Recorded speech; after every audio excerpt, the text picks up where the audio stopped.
अस्सलामुअलैकुम, कैसे हैं आप सब लोग। उम्मीद है कि आप लोग अपनी ईमान और सेहत की अच्छी हालत में होंगे। जी, तो दिन था आज फ्राइडे का और ईद का तीसरा दिन था। आज हमें जाना था एक ईद गैदरिंग पे। तो सबसे पहले उन लेडी का बहुत ज़्यादा शुक्रिया कि जिन्होंने ये गैदरिंग अरेंज की और हम सब लोगों को एक जगह इकट्ठा किया और हमारी ईद को मज़ीद अच्छा बनाया। तो हुआ ये था कि पर फैमिली को एक एक डिश लेकर आनी थी। तो मेरे हिस्से में जो डिश आई थी वो थी बिरयानी। और तो जुमे की नमाज़ पढ़ने के बाद और घर के छोटे मोटे काम करने के बाद मैं चली गई थी ग्रोसरी के लिए, क्योंकि मुझे कुछ चीज़ें चाहिए थी। तो बच्चे भी मेरे साथ ही थे और साहिब अपने ऑफ़िस का काम कर रहे थे। अच्छा, अच्छी बात ये थी कि ये गैदरिंग 7 बजे शुरू होनी थी, तो वो लोग जो कि काम कर रहे थे वो बड़े आराम से इस गैदरिंग में शामिल हो सकते थे। तो घर वापस आने के बाद मैंने सबसे पहले बिरयानी का मसाला तैयार किया, क्योंकि मैंने कहा ये काम हो जाए ना तो फिर इंसान बाकी काम कर सकता है, और मैंने कहा टाइम पे भी पहुंचा जाए। तो वरीशा जो है वो रेडी होना शुरू हो गई थी और उसने ये गरारा पहना था, वो बहुत ज़्यादा प्यारी लग रही थी। साथ मैंने शीन से वरीशा के लिए जो एसेसरीज़ मंगवाई थी, हेयर एसेसरीज़, वो मैंने ले ली। मैंने कहा कुछ हल्का सा उसका डिज़ाइन बनाऊँ, हेयर स्टाइल बनाऊँ। तो ये एसेसरीज़ बहुत ही ज़्यादा अच्छी हैं और ये मेटेलिक है और बड़े ही ईज़िली आप इसे बैंड कर सकते हो। ये मैं आपको करके भी दिखा रही हूँ, आप देख सकते हैं।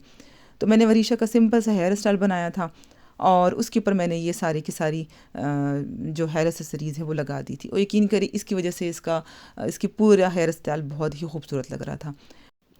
तो ये मेरा ड्रेस था और ये ड्रेस मेरी नन ने मुझे लास्ट ईयर दिया था। तो ये ड्रेस ओमल बाय कोमल का है और ओमल बाय कोमल की प्राइस और उसकी क्वालिटी दोनों ही बहुत ज़्यादा अच्छी होती हैं।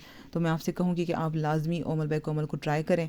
और चाहे इसका दुपट्टे का स्टफ़ हो, चाहे शर्ट का हो या चाहे ट्राउज़र का हो, तीनों ही बहुत ही ज़्यादा अच्छे थे। तो इसका दुपट्टा मुझे ज़्यादा अच्छा लगा था, क्योंकि इसका दुपट्टा ना तो ज़्यादा अकड़ा हुआ था और ना ही ऐसा था कि ये आपके सर से बार बार गिर रहा हो। तो साथ साथ मैंने भी अपनी छोटे से क्लिप बना दिया था। मेरे तीनों बच्चे रेडी थे माशाल्लाह से। बेनियामीन ने शीन का ड्रेस पहना हुआ था और हम सब बस तैयार होके निकल गए थे। बिरयानी भी हमने ले ली थी अपने साथ। तो रास्ते में हमें बस नज़र आई और इस बस का नाम हमने रखा हुआ है लैला। इसका नाम उन्हें लैला क्यों रखा है, तो ये एक लंबी स्टोरी है जो कि मैं आपको किसी और व्लॉग में शेयर करूँगी आपके साथ। तो हॉल में पहुंचने के बाद कुछ इस तरह की सिचुएशन थी। मर्द जो थे वो ईद के लिहाज से डेकोरेशन लगा रहे थे, और साथ साथ मैं उन लेडी को बहुत ज़्यादा अप्रिशिएट करूँगी जिन्होंने ये अरेंज किया, क्योंकि वो भी अपनी जॉब से आई थी और वो भी फ़ौरन से सारे काम में इन्वॉल्व हो गई थी।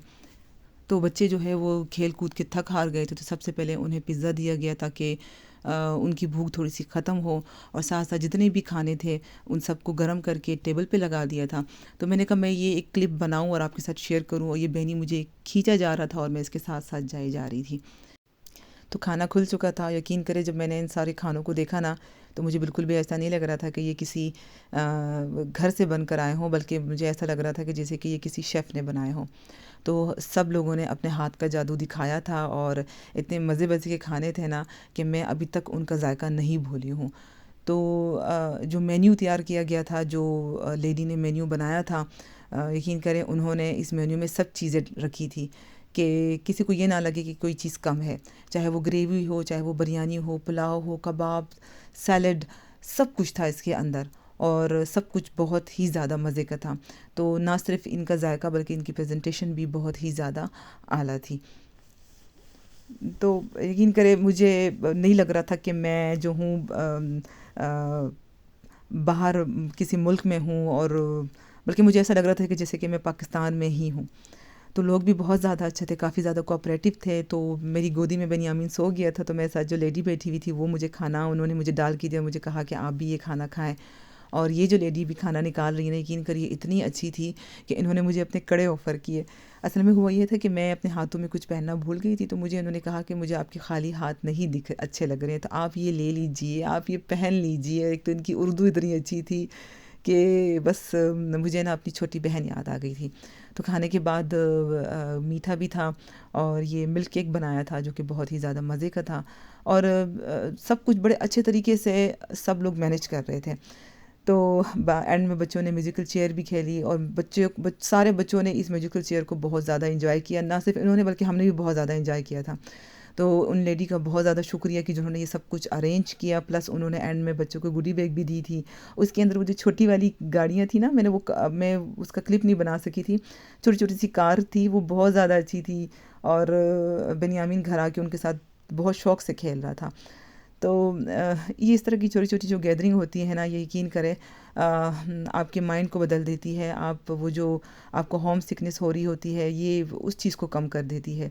तो मैं तो वाकई में बहुत ज़्यादा अप्रिशिएट करूँगी उन लेडियों को जिन्होंने ये हमें एक प्लेटफॉर्म दिया, और साथ साथ उन्होंने हमारी ईद को और ज़्यादा अच्छा किया। तो उम्मीद है कि आपको मेरा ये व्लॉग अच्छा लगा होगा। तो इंशाल्लाह मैं आपसे मिलूँगी नेक्स्ट व्लॉग में। तब तक के लिए अल्लाह हाफ़िज़।